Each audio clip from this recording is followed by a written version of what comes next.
नमस्कार, स्वागत आहे तुमचं आपल्या डिलिशियस कट्टा या मराठी चॅनलवर। आज आपण शेपू भोपळीची मिक्स भाजी करणार आहोत। ही भाजी चवीला अतिशय सुंदर होते आणि विशेष करून ही पावसाळ्याच्या दिवसातच मिळते। गौरी गणपतीच्या वेळेस ही भाजी केली जाते।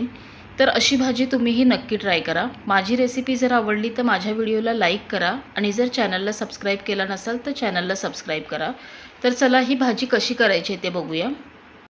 शेपू भोपळीची मिक्स भाजी करण्यासाठी इथे मी भाजी घेतली आहे। याच्यामध्ये भोपळीची पानं आहेत, शेपूची पानं आहेत, त्याच्यानंतर चवळीची पानं, अशी सगळी मिक्स भाजी असते। आता ही भाजी एक 2 ते 3 वेळा स्वच्छ धुवायचं आहे आणि बारीक चिरून घ्यायची आहे। इथे मी भाजी स्वच्छ धुवून अशी बारीक चिरून घेतली आहे।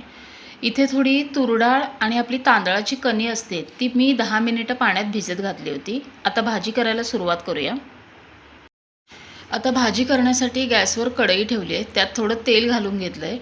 आता तेल गरम झालं की याच्यामध्ये एक 10 ते 12 लसणाच्या पाकळ्या अशा चेचून घातल्या आहेत। लसूण थोडा जास्त घालायचा म्हणजे भाजीला छान खमंग असा वास येतो। याच्यात थोडा कांदा आणि ओली मिरची चिरून घातली आहे। आता हे थोडंसं आपल्याला तेलावर परतून घ्यायचं आहे। आता कांदा, लसूण आणि मिरची तेलामध्ये परतल्यावरती आपण जी भाजी चिरून ठेवली आहे ती याच्यात घालायची आहे। ही भाजी खूप टेस्टी लागते आणि आपण जेव्हा गौरी येतात आमच्याकडे तेव्हा गौरीसाठी ही भाजी भाकरी अशी केली जाते।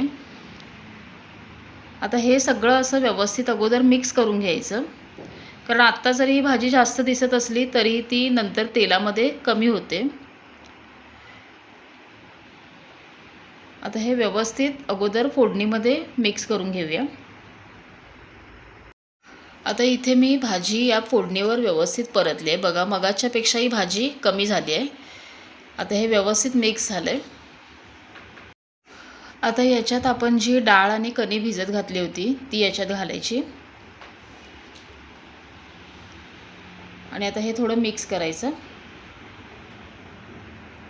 आता मी याच्यातच भाजलेल्या शेंगदाण्याचा थोडा कूट घालणार आहे। यानं भाजीची टेस्ट आणखीन वाढते। आता हे सगळं असं एकसारखं मिक्स करायचं। मीठ लगेच घालायचं नाही, कारण भाजी अगोदर थोडी कमी झाली की नंतर अंदाजाने मीठ घालायचं। आता हे सगळं असं व्यवस्थित मी तेलामध्ये परतून घेतलं आहे। आता आपण याच्यामध्ये मीठ घालायचं म्हणजे आपला मिठाचा अंदाज चुकत नाही। मीठ घालून मिक्स करूया।